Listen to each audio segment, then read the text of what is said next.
done very good planning here, and I'm seeing a lot of integrated planning with the ministry, which is good, because Kenya must become an oil-producing country. So I'm looking at it from a positive aspect, but with the reduction of road carnage or elimination of road carnage. If this National Road Safety Action Plan is working, what are we missing? Are we missing it in the ministry?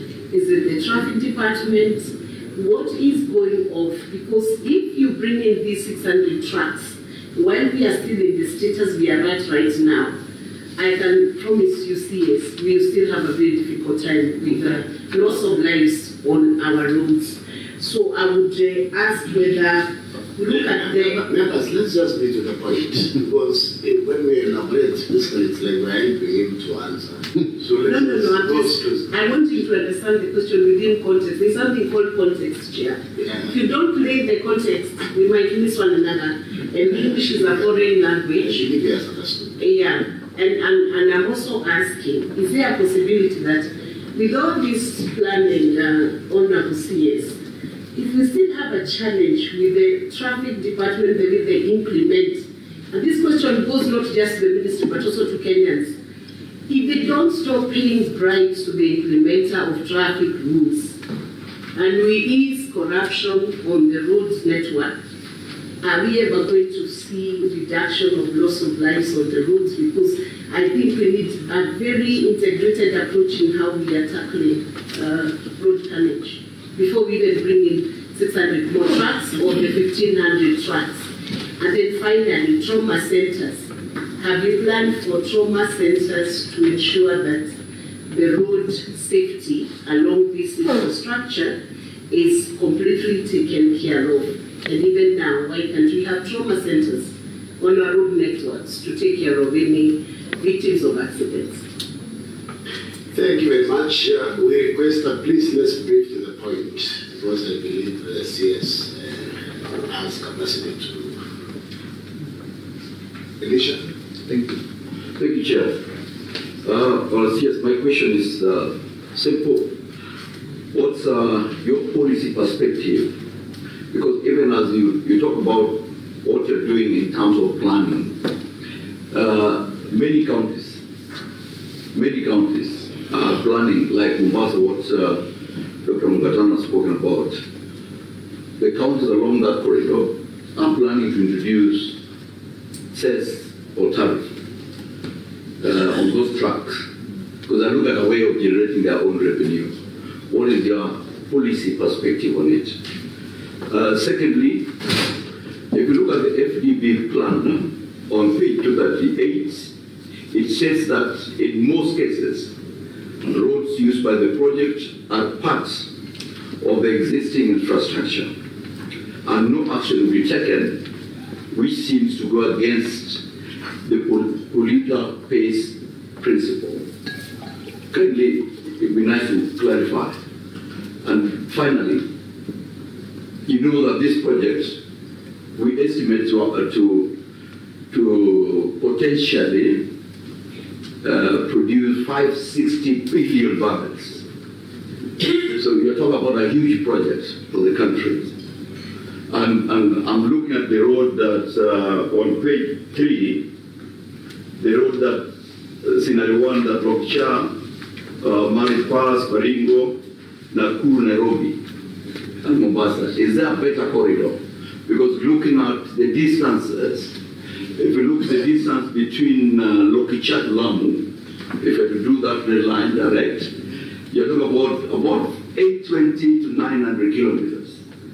But if you have to do the one between Lokicha and Mombasa, you're talking about 997 kilometers. Have we considered the distances so that you're more efficient? I know that the road you're doing for Rironi to Kisumu, Eldoret, I like the proficiency in it, because you have clustered the road into 3 contractors.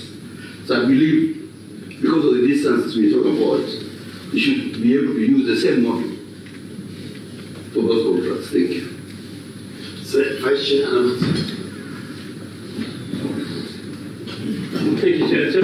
Through you, just have 2 questions. One, I think after those You respond and then we can go to the next set of questions. CS, if you look at our current roads, there is a lot of traffic. If you think of putting more than 600 trucks in those roads, the question would be, will we ever manage our traffic?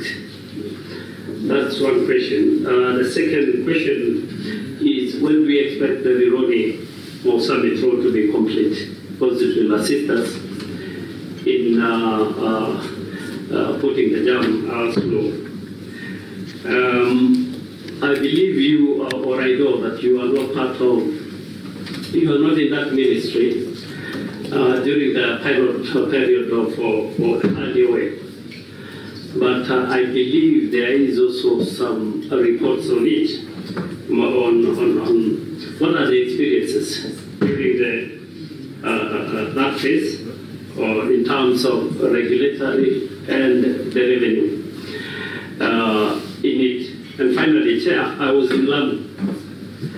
And when I was in Lamu, I led the delegation that went to Lamu in terms of public participation. Chair, if you look at question 9, the Lapset corridor, you have just asked about we went with some members to Lamu. People in that part of Kenya are really worried whether the Lapset project is going to die because it's claimed that the road that was being constructed from Lamu all the way to Garissa has not reached some kilometers. There's no compensations that have been done, and the port is actually nearly complete, but the other component, the 6 other components are not complete. CS, is it really, I think we need to elaborate to these people because it's part of Kenya and it's a huge investment that we have done in the port, so that they don't think Mombasa have taken all the crude or the oil, leaving them without nothing. And are these other projects viable? And when are we starting to see visibility on the ground on the same project, the 6 pillars of the Lapset project? Thank you, Chair. Sifuna, before Sifuna, you come in on the Lapset CSM, what the people from Lamu are saying, as government changed its mind on the Lapset, because it looks like basically it's forgotten and they'll be left since they're not part of Kenya, because they thought this particular product that is coming from Turkana would have opened that corridor of the country. But if we use the main roads, basically it means we are continuing to support those who have been supported since 1963. Sifuna? Yeah, thank you, Chair. CS at page 9 of your response, you say that you provided only 200 billion shillings for developing the road corridors for the crude evacuation. What's the average cost of a kilometer of road tarmac currently? And what does 200 billion shillings get us in terms of kilometers? You have told us we need 420 kms.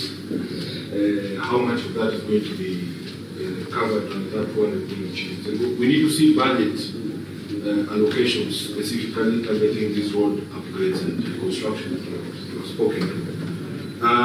Secondly, if it is expected that we have this infrastructure ready by the time the tracking begins, which is set for end of this year, December of 2026, the timelines you have provided in your response there, CS, do not align with that target of December.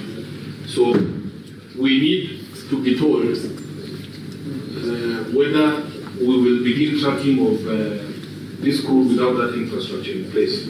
As the Senator of Nairobi, personally, I'm very concerned that you are channeling all this traffic through Nairobi. We have had very bad experiences with our road infrastructure around oil installations. The roads in industrial area, the businessmen are always complaining every day And if you're going to be trucking this oil through Nairobi, we want to understand what special allocation you put in place to support the county to be able to deal with the damages. I don't know if you have gone through as a ministry the proposal or the field development plan itself. Where in that field development plan does the contractor undertake to do the things that you're saying you will do, including repair of infrastructure when it gets damaged? Lastly, Chair, where is the ministry getting this money? Because we have been told by the Treasury Ministry that the RMLF has been securitized for the next, how many years? I think 7 years. And I'm just concerned to understand the source of this funding so that we are clear on where this money is going to come from. And I don't know, CS, when was the last time you used the road from Kitale to Eldoret? I would want to know when was the last time you used that road, because it is in terrible shape. And when you introduce these trucks, I am sure it will get worse. We need to know what the plans are for that infrastructure and how it is going to be affected by this trucking. I thank you all, Chair. Yes, your response, you can also give your team to answer some of the questions if you feel they can adequately answer. You can proceed.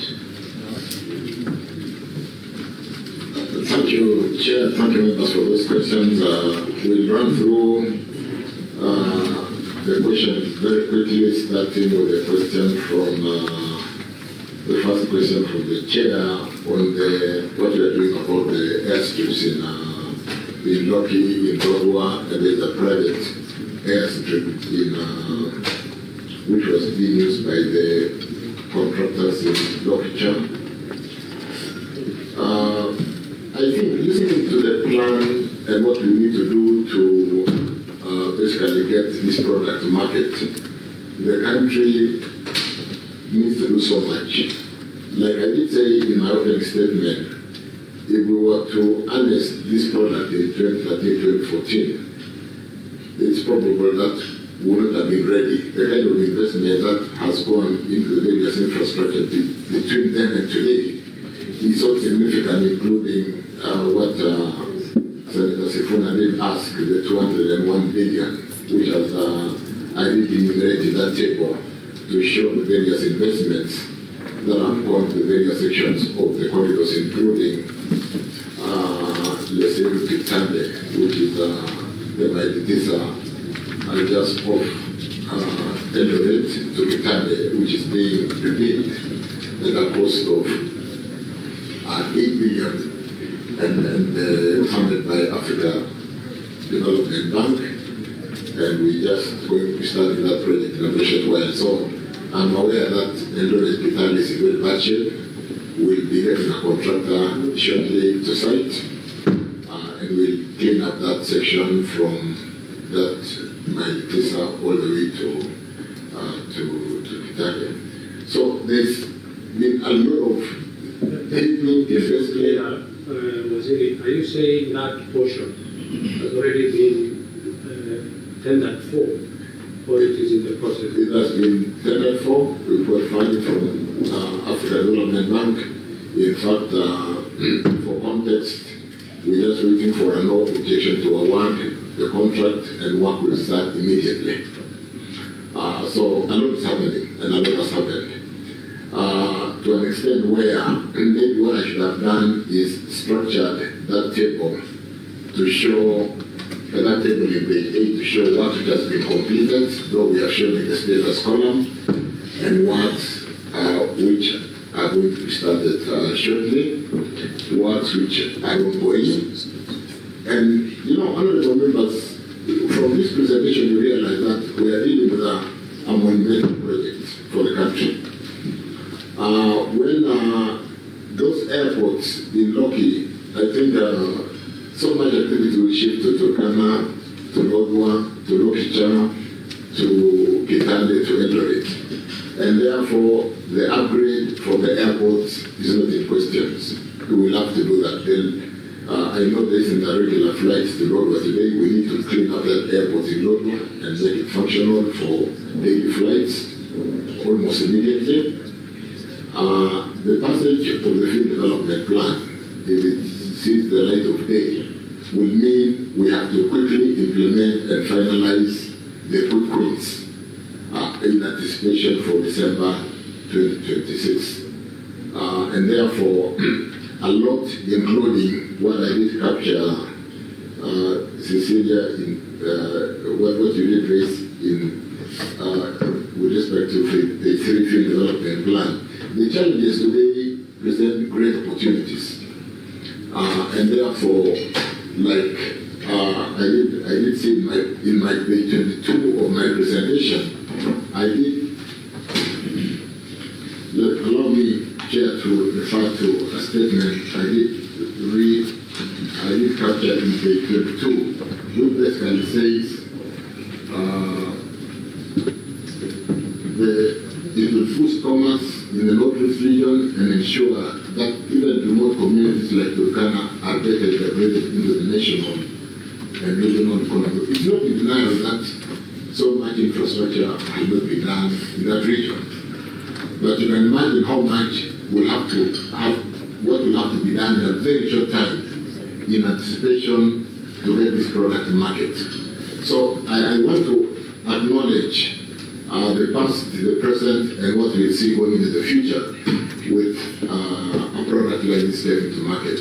And therefore, if Parliament, having basically gone through the field development report, approves for the time that we have to get to market, we will then be coming to Parliament to really get the necessary financial support to do what we must do.